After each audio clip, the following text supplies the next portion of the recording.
Iraqi airline Fly Baghdad and its CEO for supporting the Islamic Revolutionary Guard Corps, otherwise known as the IRGC, and as well supporting Iran-aligned militia groups in Iraq, Syria, and Lebanon.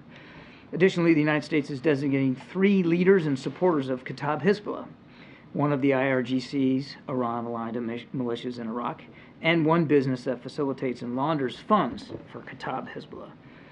Kataib Hezbollah, I think as you all know, has been responsible for a series of drone and missile attacks against U.S. personnel in Iraq and Syria. Now, second, we imposed a 5th round of sanctions on Hamas.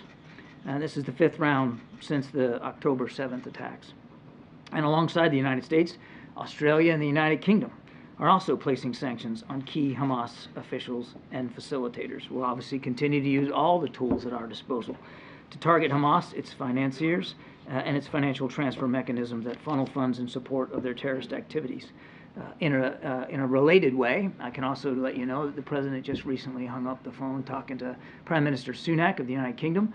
Clearly they talked about what's going on in the Red Sea and the need for a continued international multilateral approach to disrupting and degrading Houthi capabilities. They also had a chance to talk about, obviously, what's going on in Gaza, with stressing the need to continue to bring down the number of civilian casualties and to increase the flow of humanitarian assistance into Gaza. And, of course, they also talked about Ukraine and the urgent need that Ukraine is facing right now for additional supplemental funding and support for their ability to defend themselves on the field of battle. And then lastly, I'd be remiss speaking about the field of battle if I did not also point you to the President's statement today acknowledging and mourning the death of 2 Navy SEALs who were killed while conducting an interdiction operation in the Gulf of Aden, trying to interdict munitions and weapons that we believe were heading from Iran to the Houthis in Yemen. It underscores how dangerous the mission can be, and the dangers that these brave warriors are willing to face every day. And I think as we all go about our day, we ought to just take a moment to remember that a couple of families are just got the worst news possible. And it's important that they know that the President and the First Lady will stay solidly behind them and their families, make sure that they get all the support they need. And I know that the same sentiment has been expressed to them from the Defense Department and from the Navy Department. Yeah, take questions. John, I just wanted to go back to the President's comments from last week about there being a number of types of 2-state solutions, and referencing the idea that a number of UN members don't have their own military. Is it the President's current view that a Palestinian state that's demilitarized is the most viable outcome here? I won't get ahead of where we are in the process of trying to achieve a 2-state solution, Trevor. It's the President's view that a 2-state solution is the best path forward for people of Gaza, for the Palestinian people as well as the Israeli people. And as he said in those comments, there's a lot that can go into creating what that construct looks like. And when we say 2-state solution, what does it actually mean? And there's many different interpretations. There's lots of different ways you can get at that ultimate solution. And the President, as he has always done, kept an open mind about trying to pursue that. Now, he's also under no illusions of how difficult it's going to be to get there, particularly with this conflict going on in Gaza. So we're going to keep the discussions going with our Israeli counterparts. We're going to keep talking about it with Mahmoud Abbas. We're going to keep talking about it with our counterparts in the region in the hopes that more progress can be made. One significant milestone to help us get there is trying to pursue normalization between Israel and Saudi Arabia, which we still believe is possible. We were working on it very hard before the 7th of October. We're still working on it hard. And we've got, positive feedback from the partners in the region, including Saudi Arabia, about pursuing that. That could open up additional opportunities to try to get at a reasonable 2-state construct. Is the reporting accurate that the President has floated that idea in his last call with Bibi Netanyahu, and that it's something that he's sympathetic to? What idea? A demilitarized Palestinian state. I won't get into the specifics of the discussions that the President is having with the Prime Minister. I think he was very clear with all of you about how he views the ultimate path to a 2-state solution and the need for some flexibility in how you describe what that looks like. But again, it's going to require leadership on all sides in the region as well, and it's going to require leadership there to also be willing to look at it the same way that the president is. Just one more thing. By my count, there's at least 2 different Israeli operations today that are taking place in Gaza hospitals. What is the current U.S. guidance to Israel about operations within hospitals where civilians are seeking care? We don't want to see hospitals as war zones. We don't want to see hospitals as battlefields. They should be as protected as possible. That said, we know that Hamas deliberately uses places like hospitals to store weapons, house their fighters, even to some degree for command and control. And so that places a special need on the Israeli Defense Forces, but also a special burden on how they approach any fighting in or around hospitals. They have a right to defend themselves. They have a right to go after these leaders. They have a right to take away the ability for Hamas to store and resource themselves, even if that is in hospitals. But again, I would say the same thing that we've said before on this issue, that we expect them to do so in accordance with international law and to protect innocent people in hospitals, medical staff and patients as well, as much as possible. And just a quick follow on that question. Have the Israelis briefed the U.S. on their plans to protect those civilians? I'm not aware of specific military briefings about that. And but we've been very clear about our expectations. And does the U.S. agree with a prominent Israeli war cabinet member who said recently that the remaining hostages can only be released through a ceasefire? We believe, well, I mean, look, we've seen the way we got those 100 hostages out was through a week-long humanitarian pause, stopping a temporary stoppage in the fighting, because obviously at the very root of it, you can't enact safe passage for hostages out of a danger zone if people are shooting at each other. So you need people to lay down their arms at least long enough to effect a hostage transfer, and that 1 week got 100 people out, and the fact that there was no fighting helped enable that. So clearly we still support pauses in the fighting to get hostages out. We don't support a general ceasefire, which is usually put in place in the expectation that you're going to end a conflict, that it's going to lead to specific negotiations. That's no change to our policy there. Thanks, Karine. Thank you, Kirby. So on Friday, the president did make his view clear about a two-state solution, but he also suggested that Netanyahu was open to that view. So did Netanyahu express to the president that, or why did the president think that?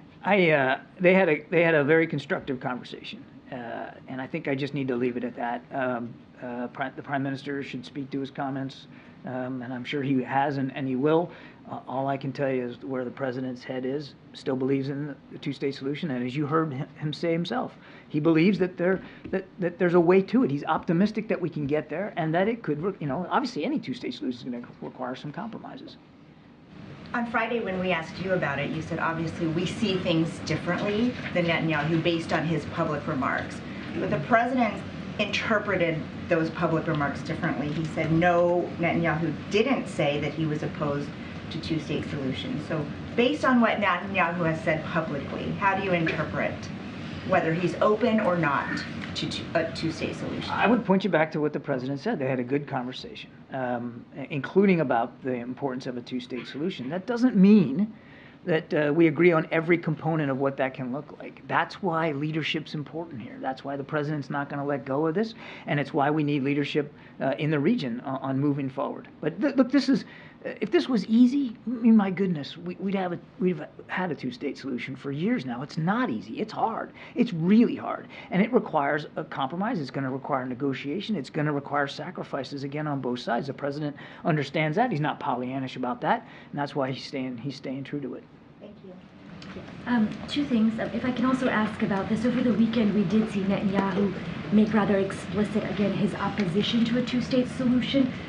Do you or does the administration not take that opposition at face value when Netanyahu is saying that he does think this is all irreconcilable with the Palestinian state? We can and have, and I'm sure we'll have very frank discussions with Prime Minister Netanyahu and his cabinet about the future of the Palestinian people. and what Gaza looks like post-conflict. And as I said earlier, that doesn't mean we're going to agree with everything. I'll let the Prime Minister speak to his comments. I guess I'm just struggling to understand. It seems like the president supports a policy, or this White House does, and then the Israeli Prime Minister is coming out in direct opposition to that policy. And I don't understand. Well, is the suggestion that we should then change our minds and we should not advocate for it anymore? Does the president think that he gets there? That's what I don't understand. Or is he thinking that he gets there without Netanyahu? Well, only the Israeli people determine who their elected officials are going to be, not the United States. That's one. Two, the president still believes, and he's, again, not Pollyannish. He knows this is going to be hard stuff, and it has proven extraordinarily elusive to date. But he believes that it's in the best interest of our Israeli friends to have an independent Palestinian state. Now, how that looks, what that looks like, whether they have a military or not, those are discussions that need to be had in the region and with leaders on both sides. But he still believes in the power and the promise of it, and he has for many, many years. So we're going to keep at this. We're going to keep these discussions going. It's also important to remember that Israel is in the middle of a hard-fought fight here with Hamas, and we got to make sure that they can continue to defend themselves. Can I ask one unrelated question as well? On Friday, you were asked about a Palestinian-American teenager who was killed in the West Bank. I think you were trying to get some additional information. Yeah. Do you have additional information? I'm just curious how you all are interpreting that situation, and if the administration has been in touch at all with his family. I don't know about family communications. I'll come back to you on that one. That's a good question. But we have been able to get some more information about this. Certainly a tragic killing by all accounts that we've been able to glean so far. Our deepest condolences go to the family. He was 17 years old, just a teenager. So our thoughts and prayers certainly are with the family, and we call on Israel to conduct a full, thorough, transparent investigation into his killing. And of course, we have every expectation that those responsible for it will be held properly accountable. This kid is 17 years old. Talk about another family that is going through some enormous grief right now. Go ahead, sir. After last week's meeting on Ukraine here at the White House, the Speaker of the House implied that President Biden did not articulate a clear strategy for Ukraine. So does the White House have one, and what, quoting Speaker Johnson, is the end game for Ukraine? Look, I can't speak to what the Speaker has heard or read or understood from the countless discussions that we've had with members of Congress about Ukraine and what we're trying to do here. It's been pretty transparent and pretty clear. We want Ukraine to win this war, as the President has said. We want a whole, prosperous, sovereign Ukraine.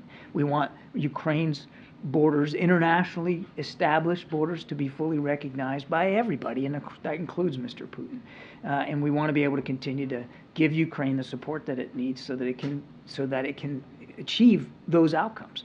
We've been nothing but clear about that. I mean, and with every package that's gone out to Ukraine, there's been a consultation with Congress. There's been a conversation. We've been very clear about this. And we have talked to the Ukrainians throughout this last 2 years. It's hard to believe we're coming up on 2 years. Meeting their needs along the way, we want to continue to do that. What do you make of Speaker Johnson's comments, repeated comments? The Speaker can own his comments, and he should be the one answering questions. I can tell you, we have been nothing but clear and consistent with members of Congress since the beginning of the war about what we are doing to help Ukraine succeed on the battlefield and what we're going to need to continue to do. I mean, we can get caught up in all this, the comments out here on the microphones, but the next couple of months are going to be critical for Ukraine. I mean, if you think that the fighting is just going to stop because the snow's falling, think again. And the Russians continue to fire drones and missiles at Ukraine. And while the battlefront hasn't moved a lot on either side, there's still a lot of active fighting going on there. And Ukrainian commanders, I believe, can be forgiven right now from having to make some pretty difficult decisions about what weapons they're going to expend, what shells they're going to fire, what missiles they're going to use, because they don't know when the next shipment's going to come.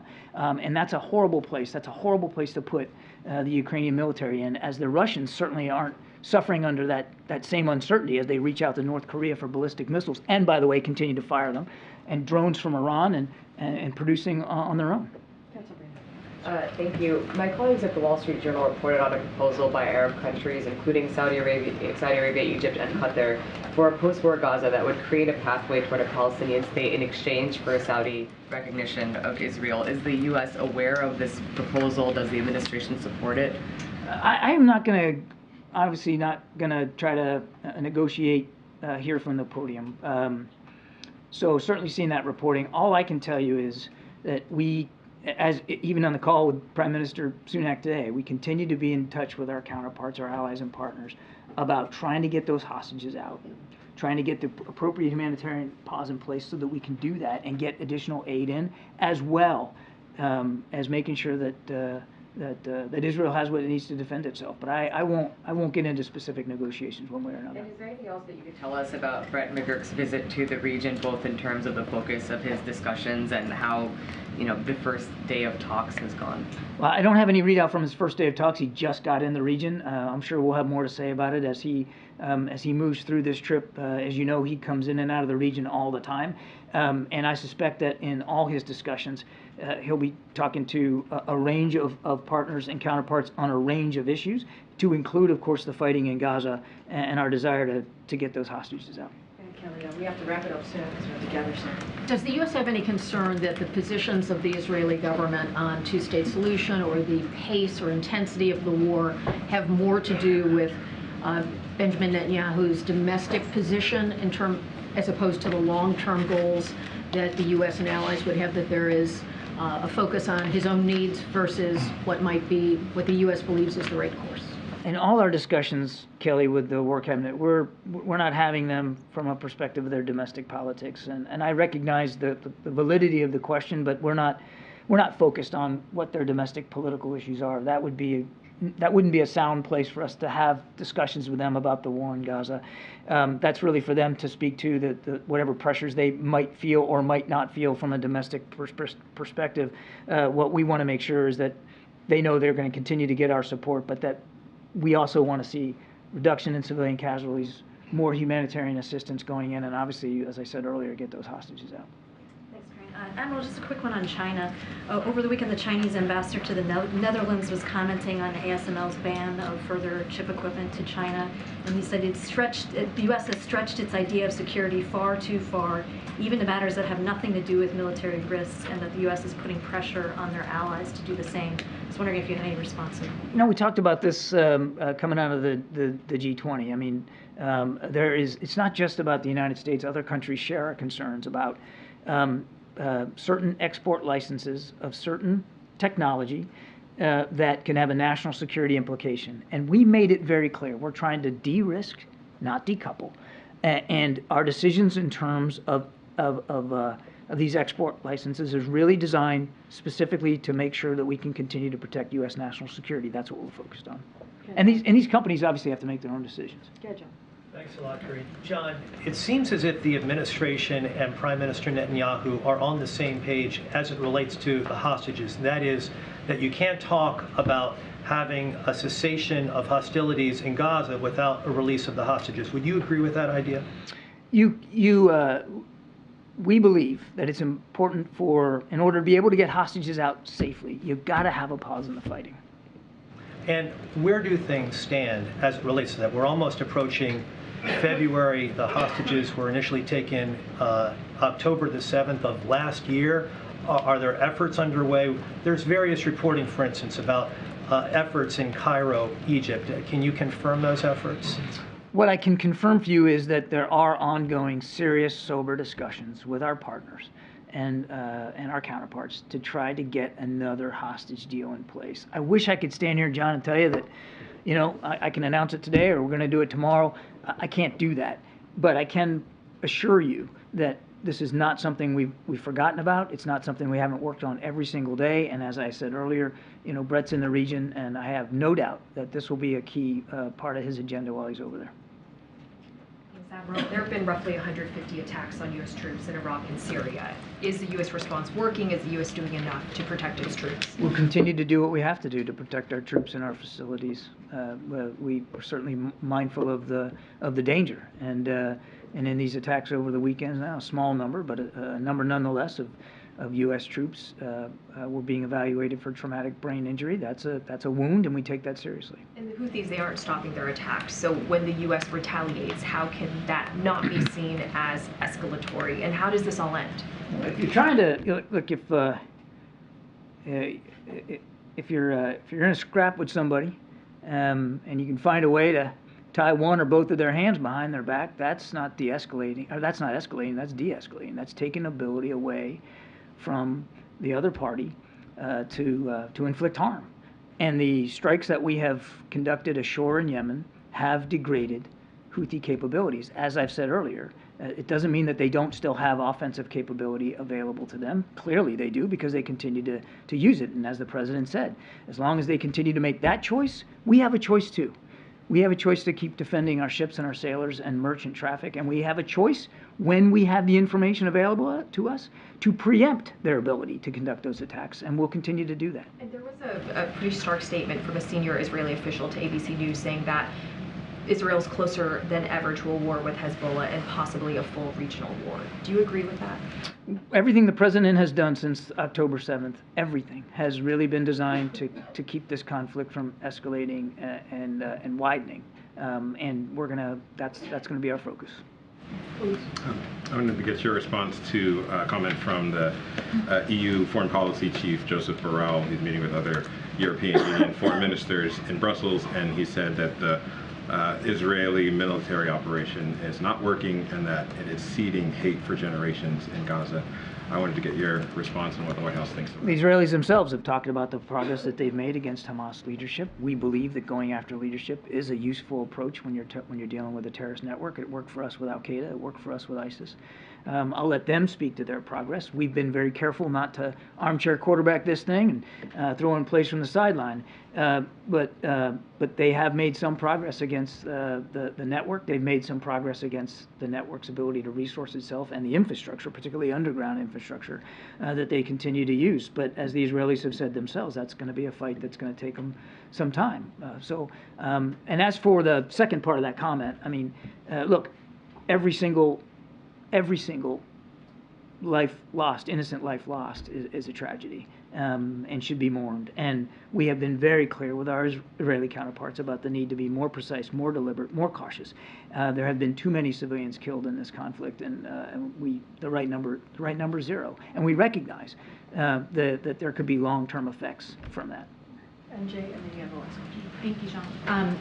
Prime Minister Netanyahu rejected Hamas's conditions to end the war in exchange for releasing all of the hostages. Does President Biden support that decision? The decision by Prime Minister Netanyahu. Again, I'd let the Prime Minister speak to his comments. We want to see all the hostages home, and we want to see Israel not have to face a threat next door like the one that they faced on the 7th of October. I'm just asking if the president supports this decision to reject a proposal that would have freed all of the hostages, including, of course, the I can't validate that proposal itself. I'm not in a position to confirm that proposal. I understand that. I'm not in a position to confirm that. What I can tell you is that the president supports Israel being able to defend itself. He supports getting all those hostages out. He supports, in order to do that, an additional humanitarian pause of some length that will allow those hostages to go to freedom safely and more aid to get in. And again, you need a pause in the fighting to be able to do that. We don't support, still today, some sort of general ceasefire. And just on going back to the phone call between the president and the prime minister on Friday, we reported that the prime minister in that phone call had privately indicated that he was not ruling out the possibility of any Palestinian state in any form. Obviously, you're aware of what he has said in public over the last few days. My colleagues have referenced those statements. I guess I'm just wondering, as far as you're aware, is there any daylight between what the Prime Minister says in private versus in public on this matter? That's a question for the Prime Minister and his office. Last question. So, if the U.S. aid is delayed further for Ukraine, is there a danger? Does the president worry that other European states might withdraw their support? I would say that the president's mindful that other nations are watching what we do. Obviously, Mr. Putin's watching what we do, And other nations not involved in this conflict are watching what we do, I'm sure. I'm sure China's watching it too, President Xi. But our allies and our partners, yeah, they're watching closely what we end up doing here, because American leadership has been critical in supporting Ukraine. We have literally led the way, not only in the contributions, but in the coordination of contributions of other nations to get stuff into Ukraine. And so, yeah, I think it's entirely possible. We should expect that some of our allies and partners might have to make different decisions if they see American leadership falter here, or the United States pull back from supporting Ukraine. And that would have potentially disastrous consequences for Ukraine. And has the president had any conversations with any of these European states? Well, he just talked to Prime Minister Sunak today, and one of the topics was Ukraine. So yes, absolutely. Thanks. Thanks, Admiral. Thank you so much, Admiral. All right, we don't have too much time, so rapid fire, I guess. Go ahead, Songmin. First of all, does the White House see this week as sort of a make or break week when it comes to the border deal coming together and advancing the Senate? So look, we think this week is, obviously you heard from the president on Friday, right before he addressed, or when he was addressing the mayors. So this is, I think, the way to look at it is this is an urgent moment, an urgent time to get things done at the border, to make sure we move his national security supplemental forward. And it's not, obviously not just the border security. You just heard the Admiral talk about Ukraine. You just heard the Admiral talk about Israel. All of these requests in that supplemental is urgent, is important. That's why supplementals are for when you have an emergency request. So the border is important. We think that we've had said before, and I think you also heard a little bit from the president on Friday, that we think it's going in the right direction. We are very grateful and very thankful to the senators, both Republicans and Democrats, who have been doing this for several weeks, several months now, trying to get to a bipartisan agreement on the border. And we want to see that happen. It is time. They have to act, and we need to move quickly. And there is a robocall circulating in New Hampshire that uses what appears to be fake audio of President Biden's voice, and acknowledging that's obviously a campaign issue and that the campaign itself has spoken to it.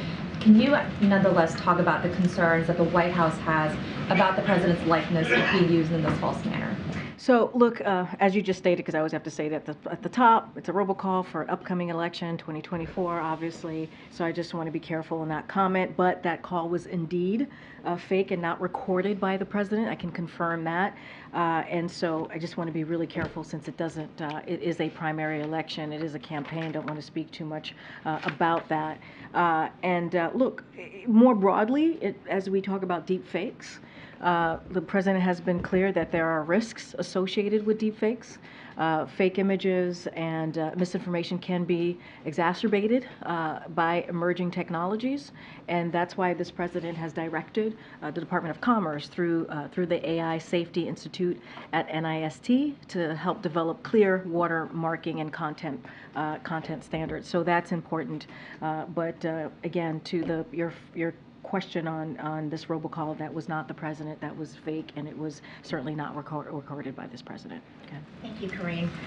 On Friday, President Biden said that he does not believe the border is secure, which is different from what Secretary Mayorkas has testified multiple times on the Hill.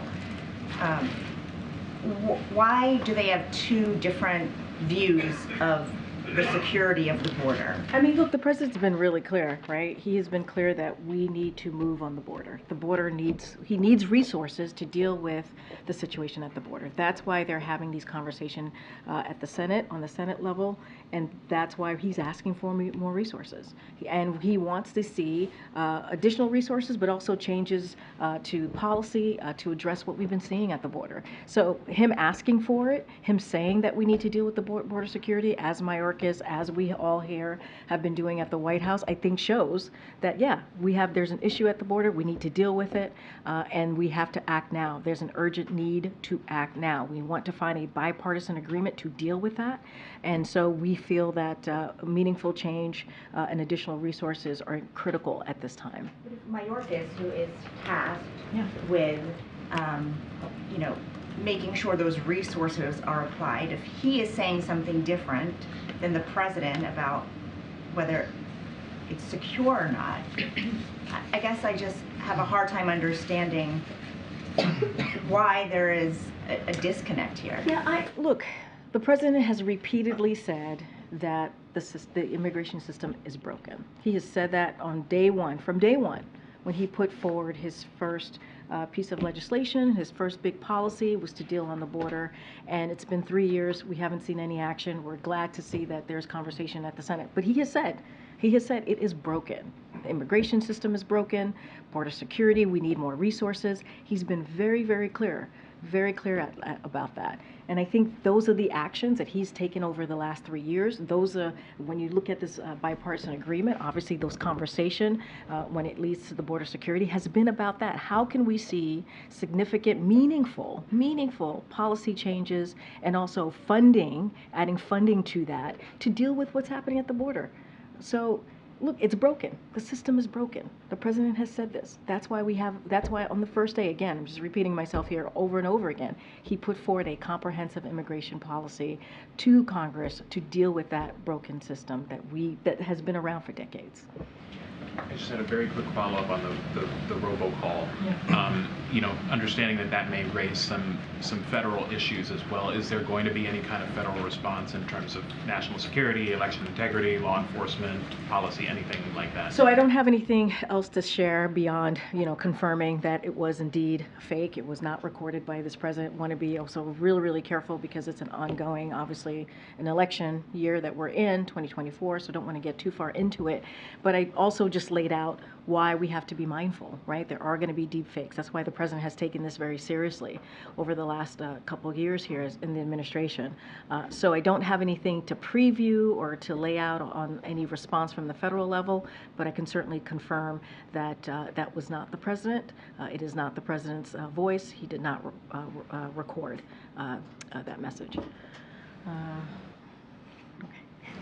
Go ahead. Thank It's been a while. Hi. Yes, hello. Where you been? Just preparing for this moment. I think I'm going to disappoint you really badly if you've been preparing all this time for this moment. It's not going to be that exciting, I'm pretty sure. Let's see. Karine, why do you think it is that more and more people polled feel like over time, President Biden is getting less and less mentally sharp? Which poll is this? ABC has President Biden's rating for health since May down 5 points, and for mental sharpness down 4 points. I have to say that's a little confusing for me, because if you look at what this president has done the last 3 years, historical pieces of legislation, right? When it comes to bipartisan infrastructure deal, many presidents before, like your favorite president, had said that. Who's my favorite president? Why don't we let the American people guess? But had said, no, let me finish. You asked me a question. I'm going to. No. Let me finish. And you'll guess who I'm talking about. Who used to say, Infrastructure Week, which was a punchline, became a joke, and now we are seeing infrastructure decade because of this president. There's the CHIPS and Science Act, right? There is the Inflation Reduction Act. These are legislation that is going to have a difference for generations to come, right? And so this is something that this president has done. That's pretty sharp for this president to have been able to do that. Let's look at the economy. The economy now, unemployment is under 4%, 14 million jobs created. The economy is in a better place than when it was when he walked in. That's just a fact, that's just the data. And we're seeing consumer sentiment is going up. And we saw just in December, how people spent more, and we hadn't seen that in some time. So I think you needed a president like President Biden to get that type of stuff done. Someone who's had Senate experience, someone who was the VP, vice president under President Obama, obviously, and someone who has been a pretty effective president over the last 3 years. Okay, following up on immigration, authorities in Fairfax County, Virginia, ignored an ICE detainer. They released an illegal immigrant from Honduras who was charged with sexually assaulting a Virginia minor and production of sexual abuse material. Doesn't that go to show that as record numbers of people appear at the border, you guys have no idea what kind of people are coming into this country? Let me just say, first of all, this is why the president is having negotiations with the Senate, senators, Republicans and Democrats, right, for the past couple of weeks to deal with what's going on at the border security, right, as it relates to border security. This is why the president on day one put forward a comprehensive immigration plan that more than 3 years now, Congress didn't do anything about. But he's appreciative that we're having these conversations in the Senate. We've deployed additional troops and federal agents to the border who have, by the way, returned more than 482,000 individuals since May. That's what we've been able to do. We've led the largest expansion of lawful pathways, and that we haven't seen in some time. The president continues to have diplomatic conversation with Mexico, who have actually taken actions to deal with the situation. There's more work to do. There's more work to do. We understand that. We have said that. You've heard that from the president on Friday. We understand that there's more work to do. We need more resources. We need more funding, which is why we're having these negotiations on the Hill. But Republicans in the Senate is working with us. Republicans in the House are trying to get in the way. So it's up to them. Are they going to help? Are they going to actually deal with an issue or continue to move forward at a political stunt? And as President Biden tries to make the national conversation more about reproductive rights, abortion, how many weeks into a pregnancy does he think abortion should still be legal? So you've asked me this question before. I've been very clear. The president's been very clear. We want to see the protections in Roe. We want to see Roe become the law of the land. That's what the president wants to see. That's what the president believes in. And let me be very clear here. It's not some sort of shift that the president is making. Majority of Americans want to see their protections protected by the folks who are here in Washington, D.C., in Congress, by this president and the vice president. The president is standing with majority of Americans. We saw that in the 2023 midterm elections, and we saw that in 2022, not midterm election, but the 2023 elections and 2022 midterm elections. They've been very clear. We need to stand for freedoms, for make sure women have the right to make their own decisions, personal decisions on their body, on their health care. That's where majority of Americans are. Guess what? Republican officials, they're not there. They're not with majority of Americans. So the president's going to continue to stand with majority of Americans on this. Go ahead, Brian. Thanks, Bree. The president on Friday said that he wants to see massive changes at the border. What kind of policy changes is he discussing and open to? So I'm not going to negotiate from here. We're going to be very careful, very mindful. We want to see meaningful change so that we can actually deal with a broken system. The immigration system is obviously broken. And we want to make sure that we have resources to deal with what we're seeing at the border. And so that's what they're talking about in the Senate with both Republicans and Democrats. I'm not going to negotiate from here. I'm going to let them have those conversations. I think that's important, that they have the space to do that. But the president wants to deliver meaningful change, and he's also very grateful to those legislators continuing to have those conversations. We think it's headed in the right directions, but not going to get into specifics as to what those policy changes would look like. Okay, right behind you. Go ahead. Thank you.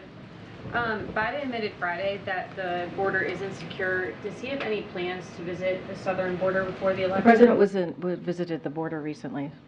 In January. Well, yeah, that was a year ago. He's been there. In December 2023, there were 300,000 migrant encounters, which is the highest month ever on record. How bad does the border crisis have to be for Biden to take a trip back? So, just to reiterate what I just said seconds ago, the president has been to the border. He's visited the border. He saw for himself. He spoke to law enforcement. He saw exactly what goes on at the border.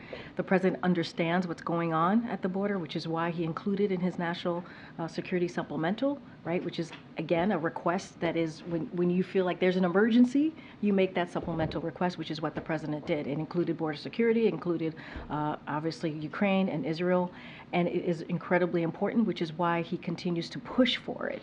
And you're seeing those conversations happening in the Senate in a bipartisan way, a bipartisan agreement, and the president's very thankful to that.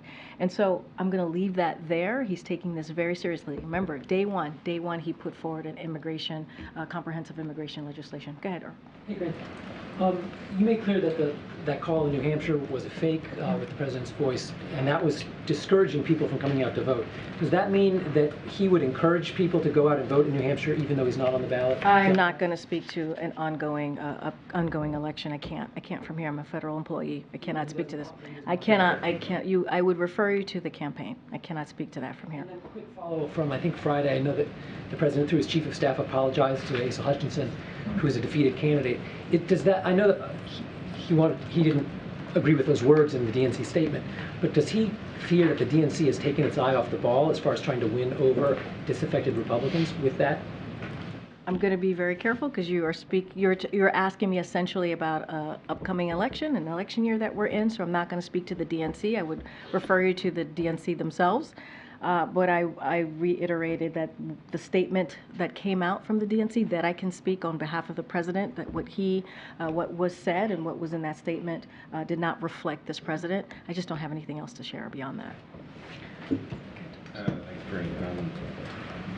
Governor Whitmer was on Face the Nation on Sunday, and she talked about the abortion issue, and she said that it would be good for the president to talk more about it, and she also said that he should use more blunt language. What's your reaction to that? So in a few minutes, we're going to hear directly from this president. He's going to be meeting with his task force. It is the 4th time he'll be meeting with this task force. The president has made it very clear that women across the country should be making these deeply personal decisions about their own bodies and not politicians. He'll continue to stand for that. He'll continue to stand with overwhelmingly majority of Americans, and you know, he believes and agrees that that reproductive freedom is a fundamental right. It is a fundamental right. Within, I believe, if my timing is right, within the hour after the decision was made by the Supreme Court to overturn Roe, you heard from the president.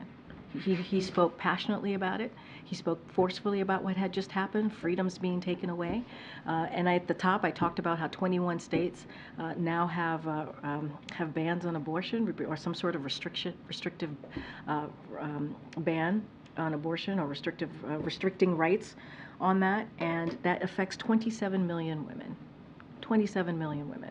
So you're going to hear from the president, and like I said, in a few short minutes, you'll hear from him, and he'll speak directly to this. And he's been very, very clear. He's going to stand with the majority of Americans on this. Another issue: the president's going to South Carolina on Saturday.